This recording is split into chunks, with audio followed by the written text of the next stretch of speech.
Muy buenas tardes, sean bienvenidos a nuestra cuarta charla de la Red Nuclear Colombiana. Mi nombre es Daniel Morales y hoy vamos a tener a un invitado muy especial, que ya lo conocerán. Vamos a estar tocando otro temita muy importante dentro de la ciencia y tecnología nuclear. Ya les voy a presentar a nuestro invitado. Hola Santiago, ¿cómo estás? Bienvenido a esta charla con la Red Nuclear Colombiana. Hola Daniel, muchas gracias por invitarme, muchas gracias por tenerme aquí y por tener la oportunidad de charlar un poquito de qué es lo que yo he venido haciendo. Listo, perfecto. Entonces ya vamos les voy a contar quién es Santiago. Bueno, una infidencia. Yo a Santiago lo conozco desde hace muchos años, desde Manizales. Santiago es ingeniero físico de Manizales y ya les voy a contar qué más hace. Está en el mundo de la fusión nuclear. Y justamente estaba hablando con Santiago, que Santiago está trabajando en la industria privada en Estados Unidos con la empresa más antigua de fusión nuclear. Ya les va a contar Santiago todo eso. Entonces, ¿quién es Santiago? Santiago es doctor en ingeniería mecánica y nuclear por la Virginia Commonwealth University, líder del grupo de control de partículas del TAE Technology, una de las principales empresas de fusión nuclear. Con más de 20 años de experiencia en investigación y desarrollo, ha trabajado en física experimental, materiales avanzados y calificación de componentes para entornos extremos. Inició su carrera en la industria metalmecánica colombiana y ahora contribuye a proyectos de fusión termonuclear en Estados Unidos. Santiago, qué chévere esta hoja de vida tuya. Has recorrido un montón de industrias, ¿no?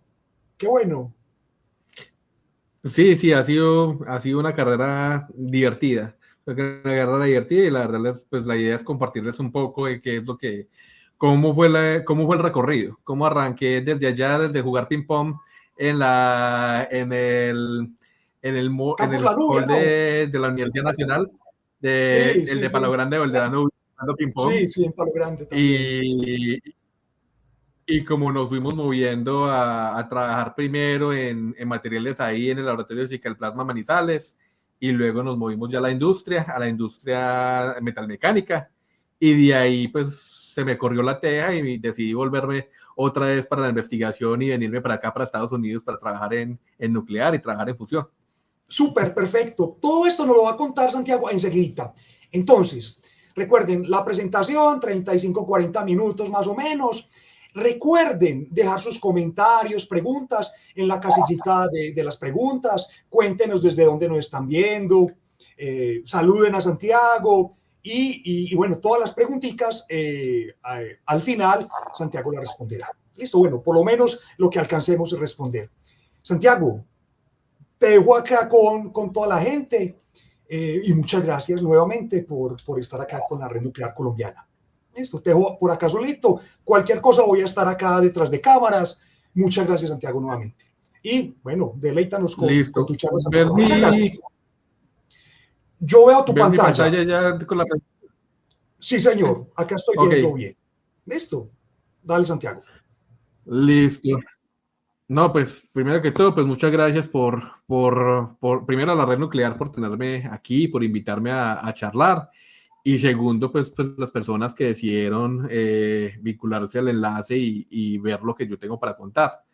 La idea es como pues contarles un poco cómo fue esa trayectoria de trabajar en la industria y en la academia en Colombia y cómo me moví hacia la fusión nuclear aquí en Estados Unidos. Como decía Daniel, pues mi formación, yo soy ingeniero físico, tengo una maestría en ingeniería en materiales y procesos y tengo un doctorado en ingeniería mecánica y nuclear. Yo arranqué en la Universidad Nacional de Colombia, trabajé en la Universidad Nacional de Colombia y en la Universidad de los Andes en Colombia, y he tenido pues la oportunidad de trabajar proyectos en muchas partes. Yo he trabajado proyectos en Brasil, en Perú, en Estados Unidos, en México, en Holanda, en India y por supuesto pues en Colombia. Una de las cosas que marca mucho mi carrera pues es el tema de que yo he sido un investigador y un ingeniero de materiales, trabajando en todo lo que tiene que ver con ingeniería de superficie. Eh, una de las cosas más importantes o de los más de las más interesantes que yo tengo para compartir es la experiencia que yo tuve en la industria privada en Colombia, trabajando como director de investigación y desarrollo y jefe de ingeniería para dos de las compañías más importantes de metalmecánica en Colombia, que son Tratar y IonHit, donde en esas dos compañías, pues lo que yo trabajaba era el procesamiento asistido por plasma, tecnologías de vacío, selección de materiales y mucho tema de recubrimientos y energía de superficie. En realidad yo les voy a compartir hoy una parte de eso, de la innovación que yo hice ahí en Colombia con esas empresas y cómo eso fue como los pasos iniciales para llevarme hacia nuclear y hacia fusión. Esto fue la primera parte de mi carrera. Sin embargo, después de unos años, pues yo quería otra vez saltar de la industria y volver otra vez a ser investigador y me moví a Estados Unidos para hacer mi doctorado en ingeniería mecánica y nuclear, para hacerlo en Virginia Commonwealth University, trabajando específicamente materiales para ambientes extremos, materiales que se pueden utilizar por ejemplo, para ensambles de combustible para reactores de fisión nuclear, o que se pueden utilizar como materiales que van a enfrentarse a las condiciones extremas que pueden haber en un equipo de fusión nuclear. Eso me llevó también pues, a tener una experiencia muy importante en estos materiales que son las que se encargan de contener y de hacer los reactores como tal de los equipos. Y así es como yo entonces me moví para uno de los grandes retos de la humanidad, que era trabajar en fusión. Específicamente yo empecé en fusión trabajando como científico de caracterización del borde del plasma. El plasma es el ambiente o es el tipo de, em, de, de es donde nosotros llegamos y realizamos la reacción de fusión nuclear. Es donde es el plasma en que se va a encargar como de hacer el promotor de la reacción. Yo me uní al Laboratorio Nacional de Fusión Nuclear, el D3D, a través de la Universidad de Wisconsin, trabajando en el diagnóstico del plasma que había muy cerquita a las paredes del reactor, trabajando una herramienta que les voy a contar muy brevemente después, que es para revisar la temperatura y las densidades del plasma en el borde del reactor. Estando allá, a mí me reclutaron de TAE Technologies, esta compañía que nos comentaba Daniel, que es la compañía de fusión nuclear privada más antigua de Estados Unidos. Es una compañía que fue fundada en 1998. Ha estado trabajando desde eso en avances, en una configuración particular de reactor que se llama el Field Reverse Configuration o configuración de campo invertido, que en términos generales es similar al tokamak porque es un toroide, pero es un toroide que se hace a través de un reactor lineal confinado en un tipo de confinamiento magnético particular. Allá particularmente lo que yo hago es trabajar como científico líder del grupo de control de partículas, trabajando todo lo que tiene que ver con la inyección de materia, el diagnóstico de vacío y materiales que interactúan con el plasma. Y la foto que hay aquí pues es la foto del grupo que yo lidero allá en TAE Technologies para trabajar en este tema de control de partículas. Bueno, y ahí entonces les voy a contar un poco más entonces de qué es fusión nuclear, de qué se trata y por qué es más o menos compleja. ¿Sí? Bueno, yo quería como volverme un poquito en el tiempo antes de continuar en los casos que voy a compartir, para contarles un poco cómo fue que yo llegué al tema de nuclear. Pues primero que todo es que cuando yo terminé el colegio, pues yo estaba entre escoger ingeniería de sistemas o ingeniería física. estaba en esta disyuntiva de cuál era la carrera que era más apropiada para mí. Pues la forma como yo lo dirimí fue que la universidad, la ingeniería de sistemas en mi ciudad natal, en Manizales, solamente la veía en universidad privada, mientras que la ingeniería física estaba en la gloriosa e inigualable Universidad Nacional de Colombia. Entonces, la Universidad Nacional de Colombia, la universidad por excelencia de nuestro país, pues definitivamente era muy atractiva para mí y por eso es que decidí moverme a hacer ingeniería física. Y así en ingeniería física, pues una de las cosas que me parecía más interesantes y más bonito, pues era el tema de las estrellas, de lo que había en el cielo. Y así es como yo llegué y empecé pues, a estudiar y a darme cuenta que las estrellas estaban hechas de algo que llamamos plasma. Pues plasma es un estado de la materia. La forma de resumirlo o hacerlo más sencillo es de que nosotros sabemos que hay un estado que es sólido, donde las partículas se encuentran bastante unidas, donde tienen enlaces fuertes. El estado líquido, donde ellas pueden fluir, pero todavía están enlazadas.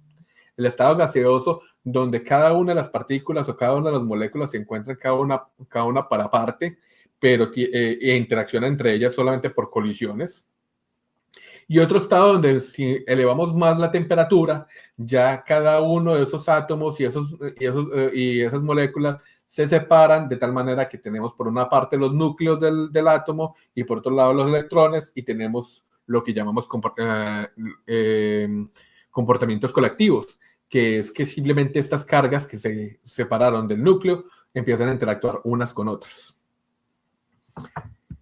Entonces, pues, lo más interesante de esos plasmas es que yo me enteré cuando estaba ya en ingeniería física, pues, de que había una forma de tratar de reproducir el Sol en la Tierra, de reproducir esos plasmas que hay en las estrellas, hacerlo aquí en la Tierra. Entonces yo empecé a soñar, pues, con el tema de lo que eran los reactores de fusión nuclear, que eran, por ejemplo, este es una foto del Joint European Torus, fue el reactor nuclear más poderoso del mundo, y era el fondo de pantalla que tenía en el 2004. Pero como podrán imaginarse, pues de estos equipos hay muy pocos en el mundo y ninguno de ellos lo hay en Colombia. Entonces, como ninguno de ellos había en Colombia, pues yo lo que hice fue irme por un lado diferente, donde utilizaba el plasma no para hacer esas simulaciones de las estrellas, sino para procesamiento de materiales, por ejemplo, para tratar herramiental de corte, herramiental de manufactura. Y así es como yo llegué y tuve la oportunidad de unirme a uno de los grupos más importantes en Colombia, que era el Laboratorio de Física del Plasma, y posteriormente ir a hacer innovación en la industria colombiana. Específicamente, pues lo que tuve la oportunidad fue empezar a desarrollar un equipo industrial para hacer nitruración por plasma. Era una tecnología que no la había disponible en Colombia, y Tratamientos Térmicos SAS, la compañía de tratamientos térmicos más importante de Colombia, consiguió un fondo de Colciencias y para desarrollar este equipo. Ahora, ¿en qué consiste el plasma que se utiliza para eso? Pues, que se utiliza para este tratamiento de nitruración por plasma. Usted tiene un átomo de esta manera, que está tranquilo de la vida, y usted llega y le dispara unos electrones a él, los acelera, de tal manera que lo desestabiliza. ¿Cómo lo desestabiliza? Usted genera más electrones y lo deja a él en un estado altamente reactivo. Como es altamente reactivo, usted ahora ese nuevo átomo que usted tiene allá, lo puede utilizar para reaccionar con las superficies. Por ejemplo, podemos llegar a tener piezas acá, que llegan y van a estar recubiertas por este plasma a través de una descarga eléctrica. Y, por ejemplo, en la superficie del material pueden haber óxidos, materiales orgánicos o incluso agua, que puede impedir que usted pueda llegar y hacer alguna reacción superficial. Cuando usted llega y utiliza el plasma, usted lo que hace es remover todo lo que hay en la superficie, y ahora tiene la posibilidad de llegar y hacer una nueva interacción con la superficie y controlar la química superficial. En ese control de química superficial, usted puede llegar y empezar a formar nuevos compuestos, y esos nuevos compuestos van a tener una altísima dureza, y así se va a poder utilizar el equipo, se va a poder utilizar las herramientas. Los sistemas son muy complejos cuando están trabajando con plasma, porque requiere, por una parte, controlar el plasma como tal, con generadores de plasma, controlar las atmósferas, controlar la temperatura y algunos sistemas auxiliares que van a llegar y van a soportar todo el sistema. Ahora, ¿dónde se utiliza ese tipo de tecnología? Y se utiliza de manera diaria en Colombia. Tenemos esta industria que les hablo de Tratar, que ofrece el servicio en Colombia todos los días. Se utiliza, por ejemplo, en este tipo de matrices que son para extrusión de aluminio, donde usted llega y introduce el nitrógeno en la superficie para que llegue y se puedan fabricar el herramiental mucho mejor. O en estas moldes de luminarias, las luminarias públicas que tenemos en Colombia para iluminar las calles, estos moldes se pueden llegar y se pueden hacer por nituración por plasma para aumentarle la vida útil. Incluso ustedes aquí pueden ver un asadón, el molde de forja de un asadón para poder llegar y aumentar la vida útil de estas herramientas de la agricultura. O también para hacer piñonería. Moldes para cucharas que ustedes ven acá, acoples para motores. Todo eso se puede trabajar con plasma y se puede llegar y con el plasma se puede mejorar la duración de las herramientas a través de controlar la química de la superficie. Y a grosso modo, ¿cómo funciona esto? Es que usted llega y genera una descarga eléctrica que llegue y cubre las partes. Ustedes ven aquí que las partes de aquí de estos moldes de cuchara se ven aquí en la parte superior derecha, y aquí en la parte superior, en esta parte media, van a ver cómo el plasma está recubriendo las partes y está generando esa reacción. O sea, el plasma tiene unas propiedades maravillosas porque es altamente reactivo, y como es altamente reactivo, lo podemos utilizar para llegar y generar reacciones que usted normalmente no podría generar de otra manera. Como les decía, ese proyecto, la idea era poder llegar y hacer eso en Colombia, que no había la disponibilidad en esos momentos, y generamos el primer equipo financiados por Colciencias. Este es el equipo que se encuentra en Medellín en estos momentos para hacer nituración por plasma. Después en el 2011, ya nosotros ese mismo equipo lo utilizamos para conseguir el Premio de Innovación Tecnológica de Colombia. Y con ese premio, pues lo que decidimos fue llegar y crear una spin-off que se llamó IonHit, que era la compañía que se iba a encargar de vender esos equipos mundialmente. Y aquí pueden ver la foto del primer equipo que vendimos en Perú.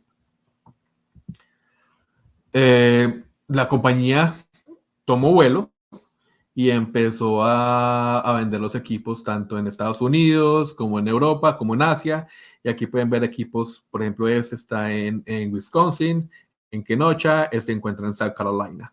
Y esta es una foto de un equipo que está en India, si mal no recuerdo. Entonces, a nosotros fue muy bien trabajando plasma para ese tipo de aplicaciones.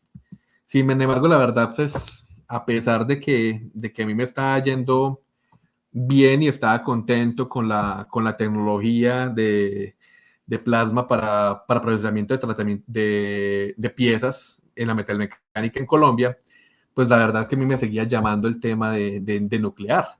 Particularmente, pues yo tenía muchas ganas de llegar y hacer un doctorado que tuviera que ver con nuclear, y en 2018 se me dio la oportunidad de unirme a Virginia Commonwealth University para trabajar el doctorado en Ingeniería Mecánica y Nuclear.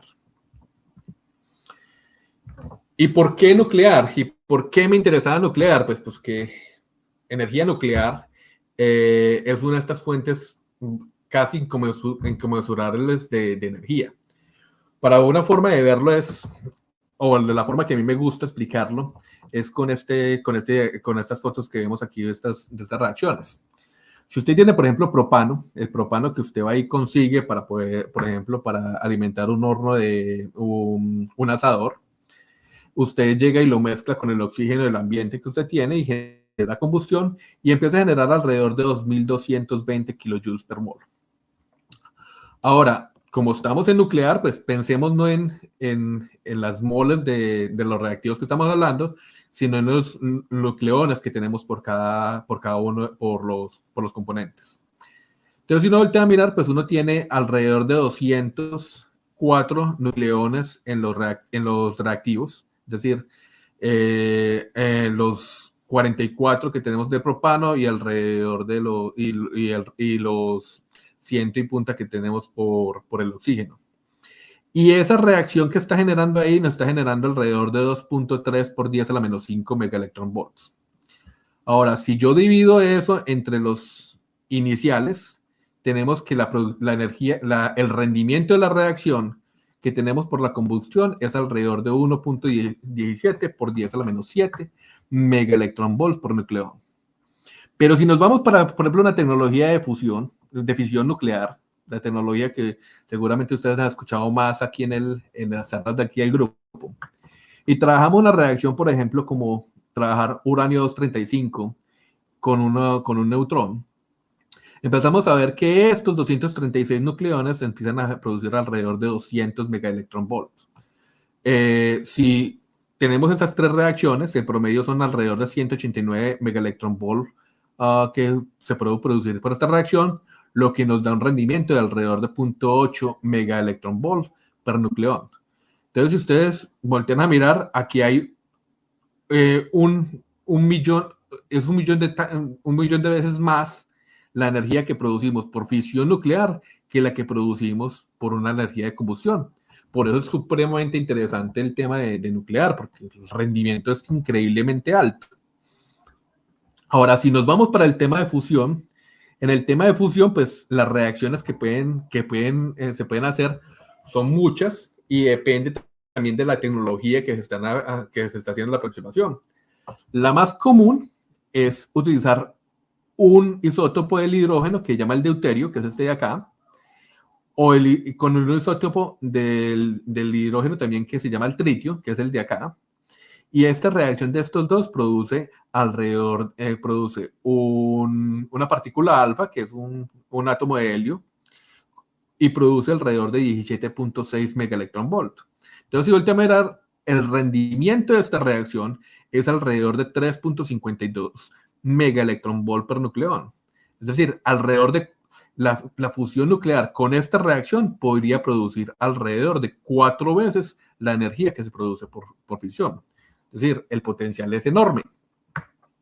Y si volteamos a mirar otras alternativas, pues volteamos a mirar de que generalmente están en el mismo orden de magnitud de fisión, siempre en el mismo orden o muy superior. Entonces, por eso era un tema muy interesante para mí para trabajar. Como era muy interesante para trabajar, pues yo necesitaba llegar y utilizar mi vida pasada para poder en este tema de tratamiento de materiales y producir superficies que fueran resistentes a condiciones extremas para ver cómo podía mejorar las condiciones de operación de los sistemas en tecnología nuclear. La primera oportunidad que tuve fue trabajando en fisión nuclear, trabajando en ensamble, en proyectos alrededor del ensamble de combustible nuclear. A grosso modo, los reactores de fisión nuclear tienen este tipo de ensambles largos donde dentro de estos se encuentran estas barras largas donde por dentro se encuentra el combustible como tal.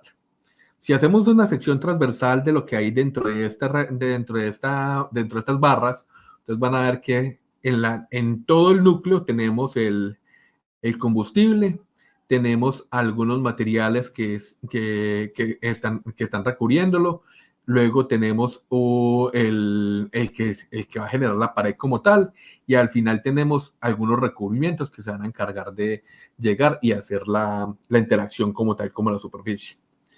A grosso modo, pues yo lo que tuve la oportunidad de trabajar fue hacer recubrimientos, es decir, esta parte azul que hay acá, empecé a hacer recubrimientos trabajando con aleaciones de cromo y algunas aleaciones interesantes con circonio también, sobre aleaciones de circonio, para poder llegar y mejorar la matibilidad y la pasivación de las superficies. Particularmente esto era muy interesante pensando en el tema de qué es lo que pasaba cuando está en una situación de falla, por ejemplo, en unos reactores de estos, y donde ya no interactúen con agua, sino que empiezan a interactuar con vapor de agua, y cómo se genera la química de la superficie. Eso fue muy interesante pensando en aplicaciones o en tratar de mitigar problemas como por ejemplo los que pasó en Fukushima, donde se alcanzó una alta temperatura, las aleaciones de circonio empezaron a interactuar no con agua como tal, sino con vapor de agua, y eso generó que se generó una oxidación masiva, liberando hidrógeno y luego acumulando una alta presión, que luego terminó después en el problema en uno de los problemas que tuvimos durante Fukushima. Después de trabajar en eso, pues yo tuve la oportunidad ahora de moverme a utilizar esa experticia en ingeniería de superficie, no para fisión, sino para fusión. ¿Pero de qué trata fusión? La fusión se trata de llegar y juntar dos núcleos, coger este núcleo que está en la parte izquierda y juntarlo con en la parte derecha.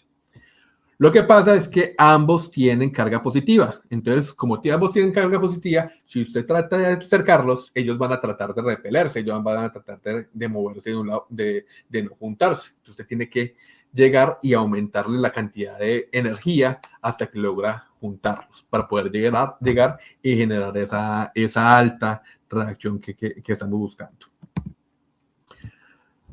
Entonces, una forma de nosotros de analizar eso es de que, bueno, entonces, ¿qué tanta energía yo tengo que tener para que realmente se junten y generen la reacción, para que generen la reacción de fusión que va a liberar esa alta energía? Entonces, una forma de analizarlo es lo que llamamos la sección transversal de las reacciones, que es ese tipo de gráficas que nos dicen, dependiendo de la energía que voy a tener que tener en los reactantes, qué tanta posibilidad yo tengo de generar la reacción. Y eso va a depender de cada uno de los combustibles que se vayan a manejar. Por ejemplo, deuterium tritium es el que más tiene investigación en el mundo en estos momentos, porque como pueden ver, tiene una sección transversal mucho más alta que el resto. Sin embargo, la compañía para la que yo trabajo están trabajando en protones con borón 11. A grosso modo, pues estas secciones transversales, lo que nos está diciendo es cuál es la reactividad que tiene la reacción. Y esa reactividad, uno la puede ver como cuáles son los criterios que usted tiene que tener para poder llegar y cocinar o producir la reacción de fusión nuclear. Las condiciones, la forma que a mí me gusta resumir esas condiciones para poder llegar y producir esa reacción de manera eficiente, es tener temperatura, densidad y tiempo, que es lo que comúnmente se conoce como el criterio de Lawson, que se puede resumir como que usted tiene que llegar y tiene que tener el material, el combustible, en las cantidades adecuadas, a la temperatura suficiente y durante el tiempo suficiente para que la reacción pase. Esto es como para darnos una idea de cómo funciona esto, pues así es como funciona nuestro Sol. Entonces, en nuestro Sol, pues la densidad o la cantidad de combustible que tiene en el reactor del Sol es alrededor de 10 a la 31 átomos por metro cúbico. La temperatura a la que está el Sol es alrededor de 1.5 por 10 a la 7 Kelvin, es decir, alrededor de 15 millones de grados centígrados. Y el tiempo de confinamiento, pues, ha estado por millones de años, miles de millones de años allá, entonces, pues, el tiempo de confinamiento es altísimo, es decir, el tiempo que usted ha dejado las cosas cocinando para poder hacer la reacción. Pero entonces, ¿cómo lo hacemos en la Tierra? Pues en la Tierra sucede que nosotros no tenemos ni el tiempo ni la densidad que tiene el Sol. Entonces nosotros tenemos que ser un poco más creativos, tenemos que llegar y hacerlo de una manera diferente. Entonces nosotros las principales métodos que hemos utilizado aquí en la Tierra es lo que llamamos confinamiento inercial y confinamiento magnético. Confinamiento magnético es donde yo trabajo, entonces no voy a hablar mucho de los detalles del confinamiento inercial, pero en el confinamiento magnético, pues lo que vemos es que las densidades es alrededor de 10 a la 19 átomos por metro cúbico. Es decir, es alrededor de 12 veces, de 12 órdenes de magnitud más bajo que la que hay en el Sol. Y los tiempos de confinamiento, como nosotros no tenemos esos miles de segundos de tiempo de confinamiento, miles de años de confinamiento, nosotros lo tenemos que hacer en el orden de segundos, es decir, en unos cuantos cientos de milisegundos, unos cuantos segundos. Por lo tanto, como tanto la temperatura como el tiempo y la densidad son tan bajitos en comparación del Sol, pues a nosotros nos toca que llegar y tener una temperatura mucho más alta. Mientras que el Sol está alrededor de los 15 millones de grados Celsius, pues nosotros nos toca que ir alrededor de los 100 millones de grados Celsius. Es decir, nos toca que ir alrededor de 10 veces más con una temperatura más alta que la temperatura del Sol. Eso nos genera unos problemas importantes, y es que hacer un reactor que trabaje bajo esas condiciones, pues lógicamente no hay material que pueda soportar esas temperaturas. Entonces nosotros lo que hacemos es tratar de mantener con campos magnéticos un centro o un núcleo de plasma con altísima temperatura. Tratamos de introducirle combustible y controlamos todo lo que llega y tenga que ver con algún tipo de erupción que se pueda generar con el plasma, con impurezas que puedan venir del reactor, procesos de reciclaje y procesos de pérdida de partículas. Eso es lo que nos toca en términos generales aquí en la Tierra, llegar y controlar esos reactores con confinamiento magnético para poder evitar que toque las paredes. Mi grupo particularmente, que es el grupo de control de partículas, pues se tiene que llegar y se tiene que dedicar a todo lo que tiene que ver con no con el núcleo como tal, donde está altamente caliente el plasma, sino con todo lo que tiene que ver con la frontera del plasma, con esta región que no va a estar en contacto con el plasma supercaliente, pero que va a estar en contacto con las paredes del reactor. Y yo lo que hago o lo que hace mi grupo, es que trabaja cuál es el plasma que hay allá, revisando, por ejemplo, cuáles son las temperaturas, la densidad y las especies. Y empezamos a jugar con, cuántas impurezas podemos llegar y dejar devolver, y cómo controlamos que las impurezas no se devuelvan que se vayan para el núcleo y puedan generar algún daño. Por ejemplo, incluso en los reactores actuales, si nosotros empezamos a producir helio por la reacción nuclear, no podemos llegar y permitirnos una cantidad de contaminación, incluso por helio, de alrededor del 3%. Es decir, no podemos producir casi ningún tipo de impureza dentro del reactor. El plasma, como llega y a veces es inestable, como por ejemplo las coronas que vemos en una reacción solar, puede generar algunas disrupciones que pueden llegar y pueden alcanzar la pared. Entonces, bueno, ¿cómo vamos a controlar que esa disrupción que tocó la pared no vaya a llegar y no vaya a generar nuevas impurezas que vayan a contaminar el plasma y puedan hacer que el plasma colapse completamente?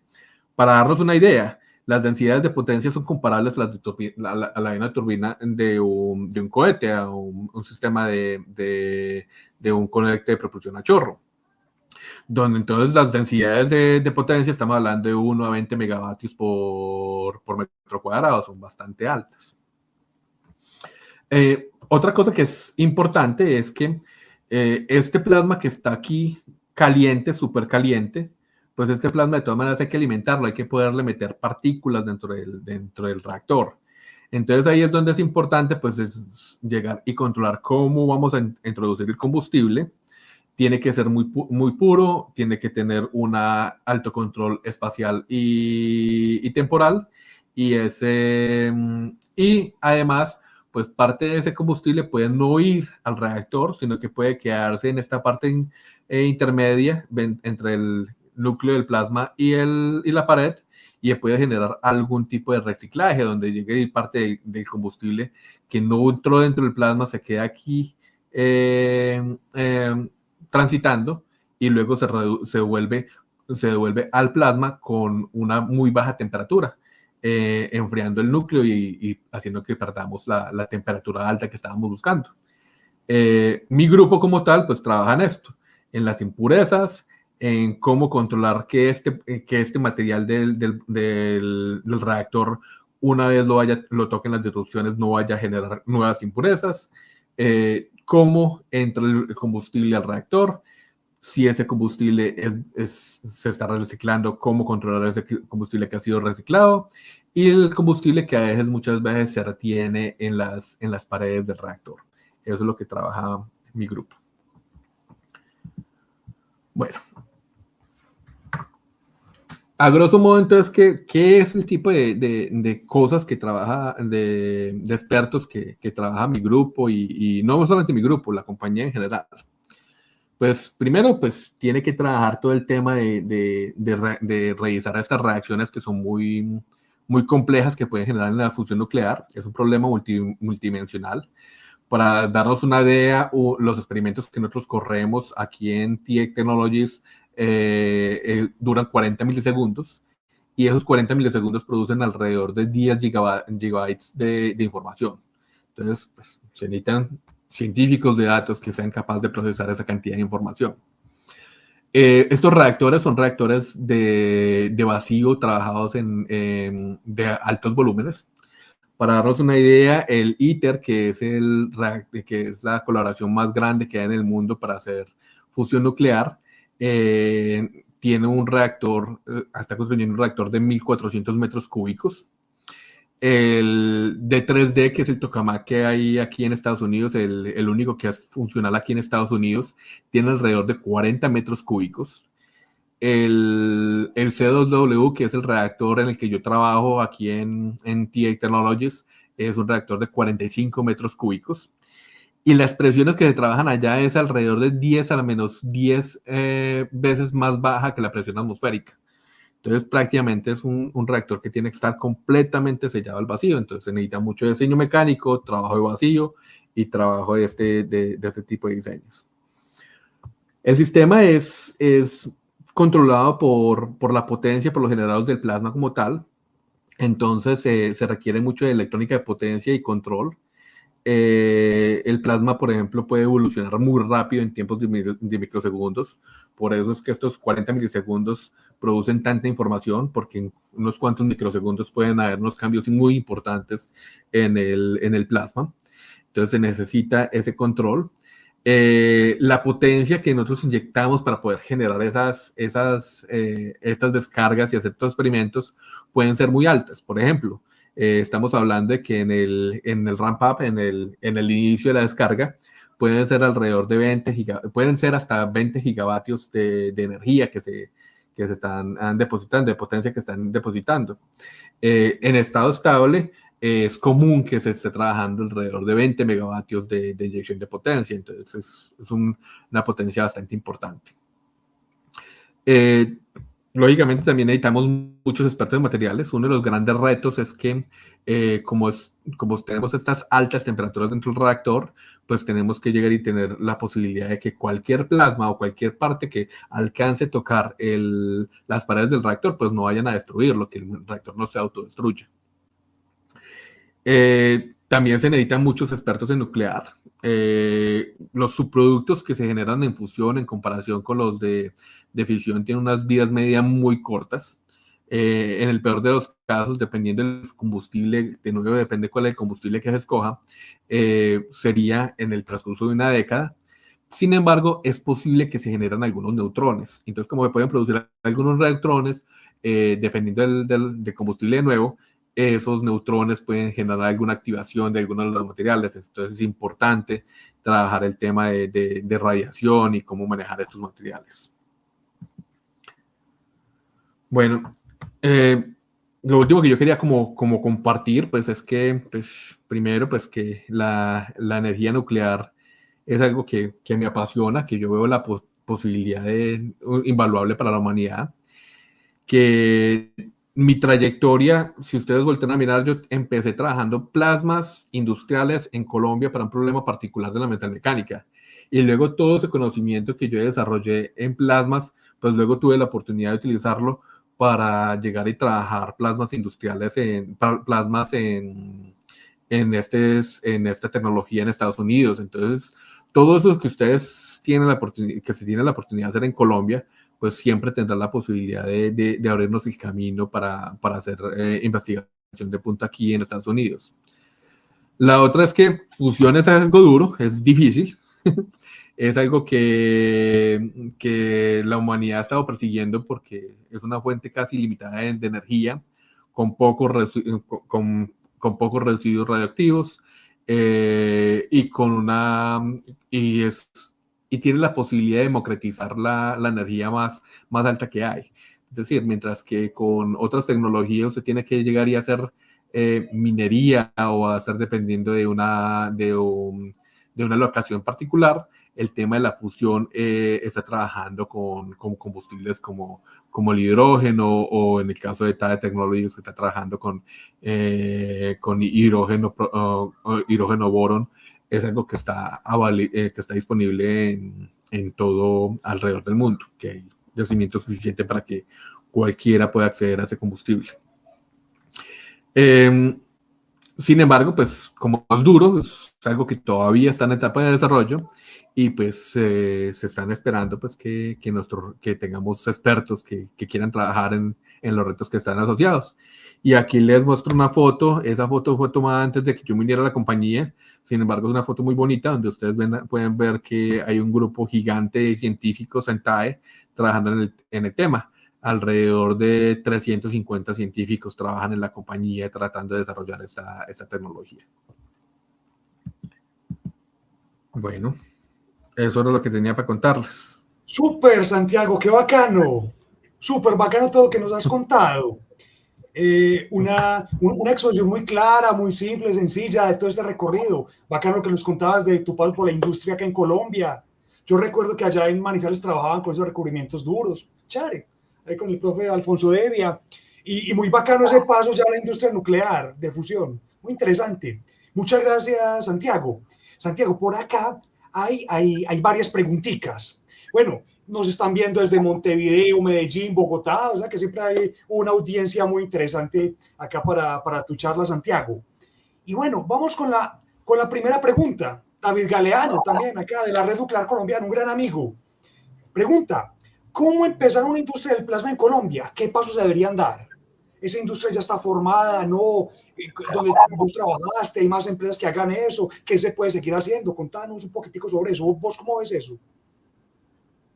No, hay muchas cosas que pueden hacer en plasma, y la verdad es que cuando yo llegué y empecé a ver el tema de que ustedes están trabajando el tema de la ley nuclear, de trabajar este tema nuclear, pues de una vez me recordó esos pasos iniciales cuando yo empecé a trabajar el tema de plasma en Colombia. Es decir, la tecnología que yo traté de desarrollar, que desarrollé en Colombia, con estas compañías, con Tratar y con IonHit, era una tecnología que no la había disponible en Colombia. Y si usted llegaba y revisaba, se iba a buscar cuáles eran los proveedores, encontraba que habían 3 proveedores en el mundo. Entonces usted llegaba y decía, bueno, ¿y cómo diablos vamos a empezar a hacer esto aquí en Colombia si hay tan poquitas proveedores en el mundo? Y la verdad es que en muchas cosas nosotros estamos limitados en desarrollo de tecnología. Y lo primero que llegamos a la conclusión es, bueno, primero que todo, soñemos con la posibilidad. Entonces, lo primero que usted necesita es soñar con que eso es posible. Entonces, queríamos un reactor de plasma, soñemos con que es posible. Ahora, queremos un reactor de nuclear, soñemos con que es posible. Después de que usted ya decide que eso es algo que usted quiere perseguir y que realmente es algo en lo que está interesado, pues lo que sigue es llegar y tener un buen plan y un buen respaldo de quién lo va a apoyar a usted. Entonces, lo que nosotros hicimos fue que, primero que todo, conseguimos un fondo de conciencias. Pues conseguimos, no, eso ya lo había conseguido mi ex socio, que es Andrés Bernal, que es el gerente de Tratar. él consiguió un fondo de Colciencias para que lo financiara para el proyecto y empezó a buscar primero cuáles eran los expertos que había en Colombia que le podían ayudar y ahí pues afortunadamente me buscó a mí, entonces encontró un experto que le podía ayudar con el tema y lo segundo es dónde estaban los expertos en el exterior que nos podían apoyar. Y eso me parece súper bonito, por ejemplo, lo que ustedes están haciendo ahora que están uniéndose con gente en Argentina, en Estados Unidos, con la Comisión, con la Agencia Internacional de Energía Atómica. Todo eso sí es importante. Así fue como lo empezamos. Y ya teniendo esos dos puntos de partida, yo quiero hacerlo y ya sé quién me puede enseñar. Ya lo único es llegar y ya es añadidura, ya es sino buscar dónde están los pesos con los que vamos a llegar y vamos a generar la tecnología. Súper, bacanísimo. Ahora, muchas gracias, Santiago. Sí, dale. Sí, ahora, la compañía se creó en Colombia, la compañía sigue operando en Colombia, sigue vendiendo sus equipos, es uno de los... Ahora, yo les decía que cuando empezamos a vender los equipos, a hacer los equipos de integración por plasma, solamente hay tres manufactureros en el mundo. Ahora hay 4, y una es colombiana. Una es colombiana. Perfecto, buenísimo eso. Por acá, Cristian Camilo Umaña nos pregunta, ¿cuál es la ventaja de la reacción Proton-Boro 11? ¿Cuáles son sus productos? ¿Por qué la compañía tuya donde vos trabajas utiliza el Boro 11? Sí, hay varias razones. O sea, la primera y más interesante es de que la línea principal de la reacción es aneutrónica. Es decir, usted no va a producir neutrones con ella. ¿Cuál es el problema con los neutrones? Los neutrones no los para nadie. O sea, la única forma de usted parar un neutrón es que usted llegue y se le atraviese y que lo golpee. ¿Sí? Entonces, si usted tiene neutrones, la única forma de solucionarlo es que usted pone un material que llegue y lo golpee y lo reciba. Entonces, ¿eso qué genera? Genera daños en el material, genera activación del material también, activación radiológica, y ahora se tiene un problema de que tiene un material que se dañó porque lo golpearon muy fuerte. Si usted lo golpea con 17 megaelectron tiene que hacerle algún daño. Y queda con el problema que además está activado radiológicamente. Entonces, nada, ahora cuando lo va a tratar de reparar, pues tiene que tener todas las precauciones de eso. Entonces, esa es como la principal razón. Ahora, la razón secundaria es que uno de los combustibles que más están buscando en el mundo es deuterium-tritium. Pero tritium es un material que es radioactivo. Solamente tiene una vida útil de 11 años. ¿Cuánto hay en el mundo? Unos cuantos kilogramos. Entonces, ¿qué posibilidad hay de que podamos utilizar, que todo el mundo pueda utilizar tritium? Muy poquita. Boron. Usted váyase para Cartagena y coge un balde de arena y ya consiguió una buena cantidad para su reactor. Pues sí, si solucionamos la tecnología. ¿Sí? Buenas razones, buenas razones. Nunca había pensado lo de que fuera neutrónica y todo ese montón de cositas detrás de los neutrones. Perfecto. Otra preguntita por acá dice, ¿cuánto tiempo han sostenido la reacción de fusión dentro del reactor, allá donde vos trabajás? Nosotros trabajamos, o sea, los experimentos que nosotros hacemos son experimentos cortos, son experimentos de 40 milisegundos. Entonces yo les decía que las condiciones que usted tiene para hacer reacciones, temperatura, tiempo y densidad. El tiempo que ya hablamos, el tiempo es el tiempo de confinamiento. Entonces, en términos generales, usted llega y quiere hacer un experimento, cuando quiere hacer estudios, donde el tiempo de confinamiento, donde el tiempo del experimento sea algunos órdenes de magnitud más largos que el tiempo de confinamiento.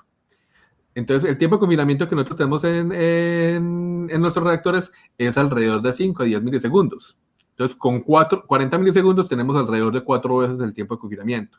Entonces, por eso generalmente los experimentos son cortos, porque simplemente queremos ver simplemente el ciclo de la reacción y no queremos irnos muy largo, porque entre más largo nos vayamos, pues más estrés estamos poniendo en el equipo, más costos le estamos añadiendo. Es decir, una cosa es usted llegar y utilizar 20 gigavatios durante 10 milisegundos y otra cosa es si usted lo quiere utilizar durante 2 segundos. Listo, perfecto. Otra preguntita por acá de David. Nos dice, veo muchas oportunidades en la industria del plasma, pero la fusión nuclear para generación eléctrica, ¿para cuándo estimas que sea comercial? Es buena pregunta. Esa pregunta es la pregunta. 20 años. Pues lo que pasa es que esa afirmación de que estamos 20 años lejos es un tema, es una afirmación muy injusta. Es muy injusta por dos razones. La primera es tratando de estar desconociendo de que hay avances. ¿Sí? Entonces, realmente sí hay avances. Lo que pasa es que es un tema difícil. Y la segunda razón por la que es injusta es porque ¿qué tan lejos estamos de de tener un reactor de fisión nuclear en Colombia? En 10 años, si invertimos hoy. Si usted invierte dentro de 10 años, va a estar dentro de 20 años. Entonces, lo mismo pasa con la fusión. La fusión, sí, es cierto, la tecnología no está solucionada. ¿Le han invertido lo suficiente? No, no le han invertido lo suficiente. Es una tecnología que todavía, para la dificultad que tiene, no ha tenido los recursos que requiere. Ahora, ¿cómo llegamos al tema de un reactor de fisión nuclear comercial? Porque durante alrededor de 3 años le invirtieron toda la plata del mundo porque había que llegar y solucionar, ganarle la carrera a los alemanes. Si no se le invierte eso, no se logra. Lastimosamente o afortunadamente, afortunadamente porque no estamos en guerra y no queremos estar en guerra, pero lastimosamente porque no se invierte lo suficiente, porque no hay una situación de estrés lo suficientemente alta, no se le ha invertido lo suficiente a nuclear. Lastimosamente los salarios de nosotros no son lo suficiente para que la suficiente cantidad de gente esté aquí trabajando en el tema. Perfecto. Hay dos preguntitas muy relacionadas. Nos pregunta por acá Iván Palacio, también un amigo de la red nuclear. Dice, cuéntanos de los avances en la magnetohidrodinámica. Y junto con esa preguntita que Daniel Herrera, también de la red nuclear, dice, hay un famoso problema relacionado con la magnetohidrodinámica, las ecuaciones de Navier-Stokes. ¿Crees que su solución pueda venir de la mano de los avances de la infusión nuclear? ¿Vos cómo ves eso? Esa parte más científica con la parte más ingenieril, ¿cómo ves eso? O sea, es un tema, es una cosa súper bonita cómo han avanzado los modelos. Es decir, es que, por ejemplo, esa es una cosa por la que yo veo una gran oportunidad ahora, hoy en día, en el tema de fusión nuclear. La mayoría de los programas de fusión nuclear tuvieron una desescalada muy grande en los 70 y los 80. El programa de confinamiento magnético por reactores lineales de espejos fue parado completamente en los 70. El reactor que tenemos ahorita aquí en Estados Unidos, el D3D, es un reactor de finales de los 80. Es decir, son reactores bastante viejos y usted voltea a mirar y todos los reactores son previos a cualquier tipo de computación altamente especializada. O sea, nada de eso. Todos esos modelos, cuando empezaron a desescalar la fusión, no había nada. Ahora, si usted voltea a mirar su computador hoy en día, la mayoría de los computadores que usted tiene hoy en día tienen el doble o el triple de capacidad de lo que tenían las supercomputadoras que estaban utilizando la gente que estaba trabajando en esos días. Sí. Entonces nosotros hoy en día sí vemos eso. Vemos, por ejemplo, que ahora tenemos algoritmos como WARPEX, tenemos algoritmos, una cantidad de algoritmos basados en partículas en la celda, que pueden llegar y trabajar en hacer un modelamiento mucho más detallado de lo que pasa en el plasma. Entonces, eso es uno de los grandes avances que tenemos, que nos ayuda a llegar y no solucionar como tal la ecuación de Navier-Stokes, pero sí darnos no solucionar de manera general la ecuación de Navier-Stokes, pero sí darnos la oportunidad de llegar y solucionar para unos casos particulares.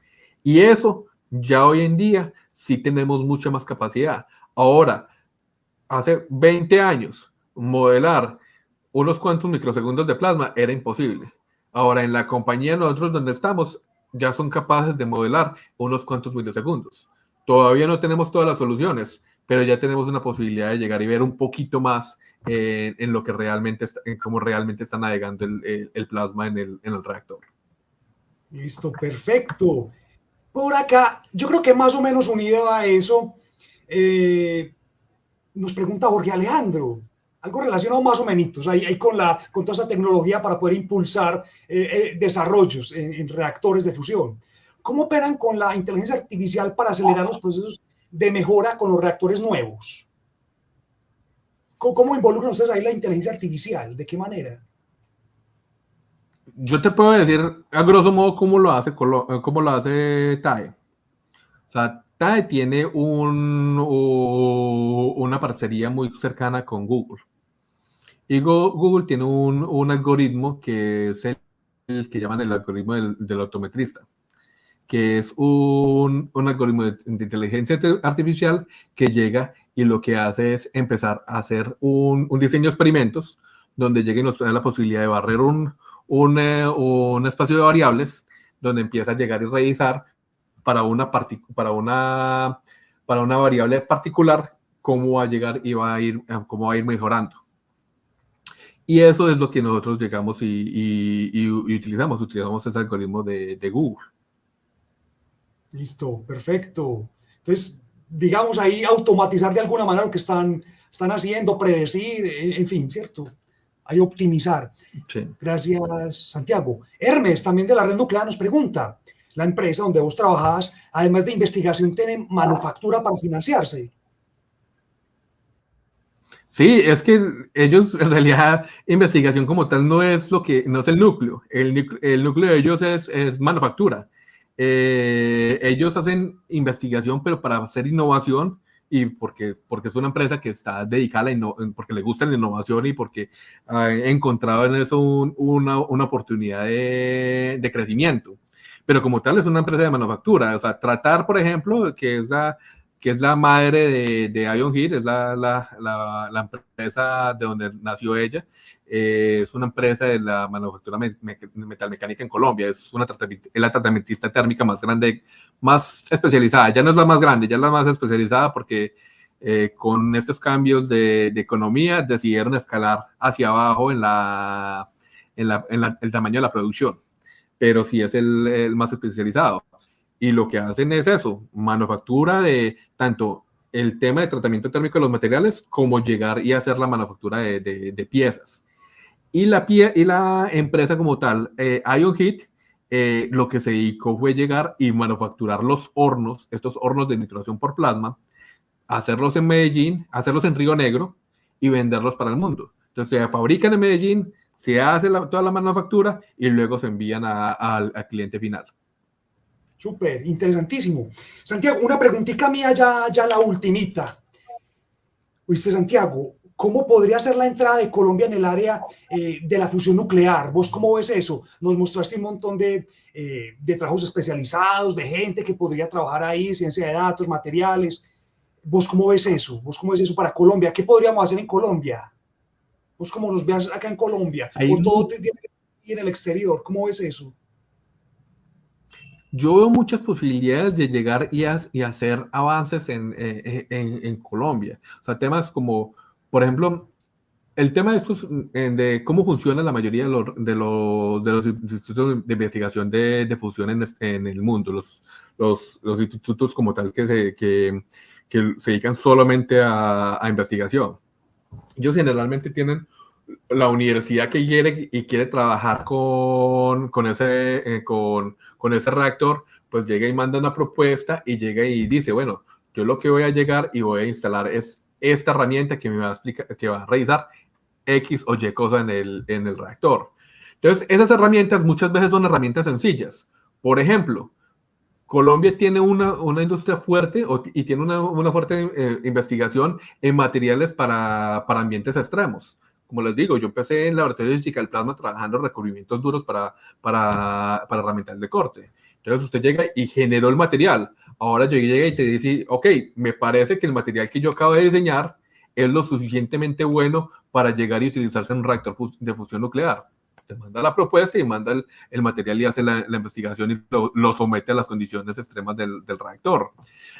También tiene la posibilidad de, no, yo realmente entendí muy bien cómo funcionan las herramientas de diagnóstico de fusión y generé una herramienta particular que quiero llegar a instalar en estos equipos.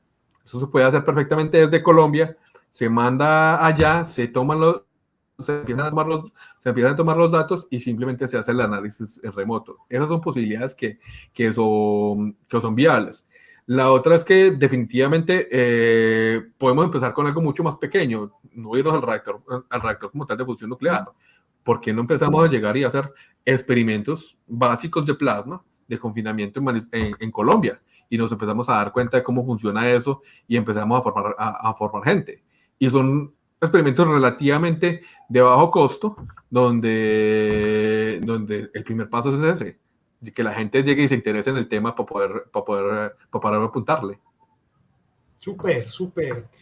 Santiago, muchísimas gracias por tu tiempo, por tu disposición a contarnos todo este camino tuyo, todo este montón de cosas interesantes, mostrarnos un poquitico también de cómo es el día a día o cómo es tu investigación pues allá en la empresa donde trabajas.